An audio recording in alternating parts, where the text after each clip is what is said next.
সংযম, পরিমিত বোধ ও আত্মমর্যাদায় অটল ছিলেন বেগম খালেদা জিয়া। তাঁর গণতান্ত্রিক আদর্শ বিএনপি ধারণ করবে বলে প্রত্যাশা ব্যক্ত করেছেন বিশিষ্টজনরা। খালেদা জিয়ার স্মরণে নাগরিক শোক সভায় তাঁরা এসব কথা বলেন। সভায় সপরিবারে যোগ দেন বিএনপি চেয়ারম্যান তারেক রহমান। আব্দুল হাদের প্রতিবেদনে দেখুন বিস্তারিত। সংসদ ভবনের ৬ নম্বর গেটে কড়া নিরাপত্তা, উপলক্ষ বেগম খালেদা জিয়ার স্মরণে নাগরিক শোক সভা। ভেতরে জাতীয় সংসদ ভবনের দক্ষিণ প্লাজায় অনুষ্ঠানস্থল সারিবদ্ধ লোকারণ্য। যোগ দিয়েছেন বিভিন্ন শ্রেণী পেশার মানুষ, পাশাপাশি বিএনপি চেয়ারম্যান তারেক রহমান ও তার পরিবারের সদস্যরা। ছিলেন দলের শীর্ষ নেতারাও।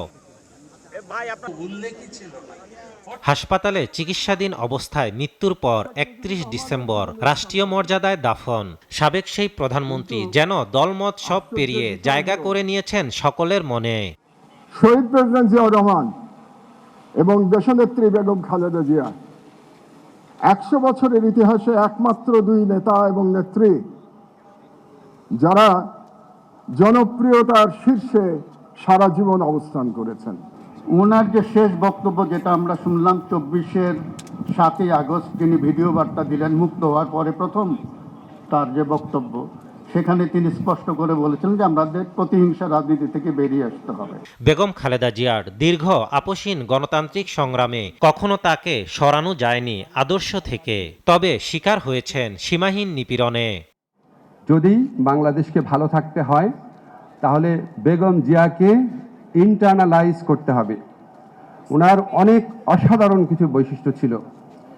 উনি সৎ ছিলেন, দৃঢ়প্রতিজ্ঞ ছিলেন, আত্মত্যাগী ছিলেন, দেশপ্রেমিক ছিলেন। ওনার মধ্যে রুচির এক অবিস্মরণীয় প্রকাশ ছিল। কেননা এই যে আজকে শোকসভা, এই শোকসভা যদি রিয়েলি অর্থবহ মিনিংফুল করতে হয় তাহলে এই শোককে শক্তিতে রূপান্তরিত করতে হবে। আর সেই শক্তিকে রূপান্তরিত করবে কিভাবে? ভোট দিয়ে, ভোট কেন্দ্রে দিয়ে। সুতরাং দয়া করে আপনার ইলেকশন বানচাল হতে দেবেন না। নাগরিক এই স্মরণ সভায় বিভিন্ন রাজনৈতিক ব্যক্তিত্ব থাকলেও ছিল না কোনো রাজনৈতিক বক্তব্য। দীর্ঘ রাজনৈতিক জীবনের সমাপ্তির পর যার মৃত্যু শূন্যতা এখনো সবার মাঝে, যিনি গোটা জাতি ও দেশকে আগলে রেখেছিলেন আপসীনতায়, সেই বেগম খালেদা জিয়ার অনুপ্রেরণায় আগামীতে দেশ এগিয়ে যাবে এমনটাই প্রত্যাশা নাগরিক সমাজের। আব্দুল আহাদ, এসটিভি, ঢাকা।